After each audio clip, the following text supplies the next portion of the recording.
see so many faces and people who are enthusiastic reading and listening to people who write for them. So here with me is Divya. And a very cliched question, no-brainer. Who is the hero in our lives? Who's the only hero we can trust with eyes closed?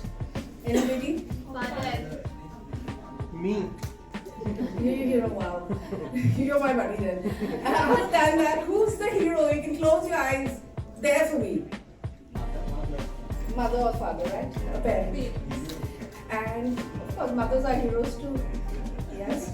I would like to think my daughter thinks that of me too.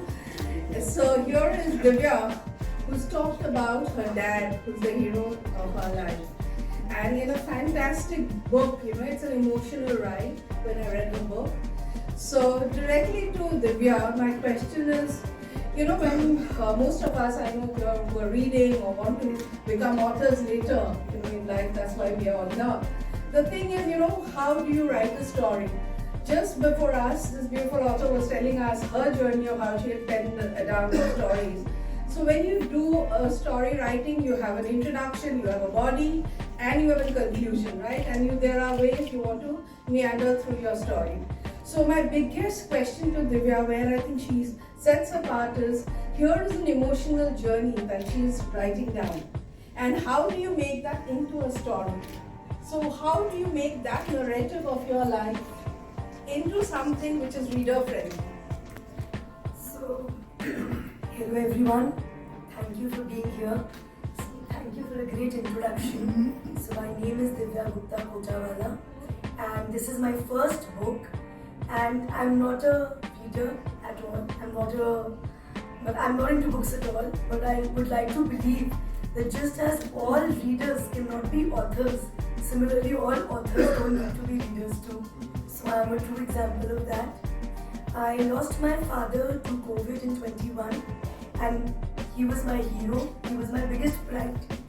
And when I lost him in 12 days, I didn't know what to tell myself, how to deal with it.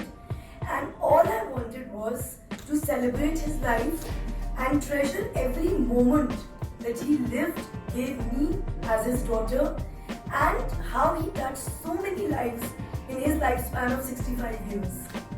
And that's when the daughter in me wanted to do something so drastic that would just, going down the history is a very big word, but at least do something that makes his legacy live on forever.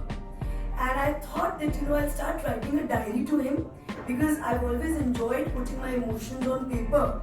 But just one fine day, I just woke up. I think it was a divine message that no, I'm going to write a book, a published book, and launch it on his first death anniversary.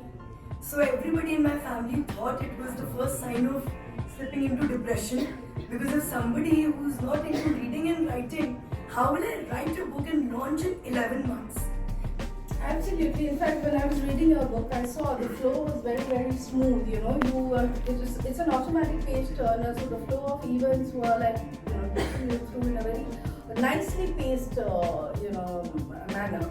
So my next question to you is, obviously from the book we get to know that your dad has been the most important influencer in your life.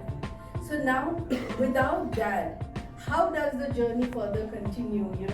You as a professional, you as a businesswoman, you as a writer, mother, you're playing all your different hats that you wear. How does that progress? So I think my first reaction after losing him was that I can never be same ever again. Life will never be same again. But it's his most beautiful gift to me that, I used to always tell him that I got married very early. And I used to tell him that, I could have done a lot of things, but for you the only agenda was to get me married and settled. And I never could have an identity of my own. But after this book, Turning an Author, this is the biggest gift that Dad gave me.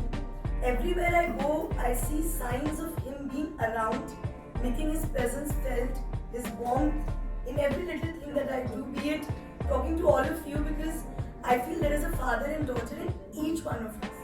There is nobody who can say I don't resonate with this relationship. And moreover, every father might not have a daughter, but every daughter has a father. So it's the most cherished relationship we all have in our life. And Dad is still holding my hand, making every day special in my life. This journey as an author in last 1.5 years has been beautiful and blessed beyond words. And I just feel every time it's a sign that I'm there, I'm holding your hand and taking you in the right direction. And whatever little I've done, it just feels that if I can do it without him, doesn't mean he's not around.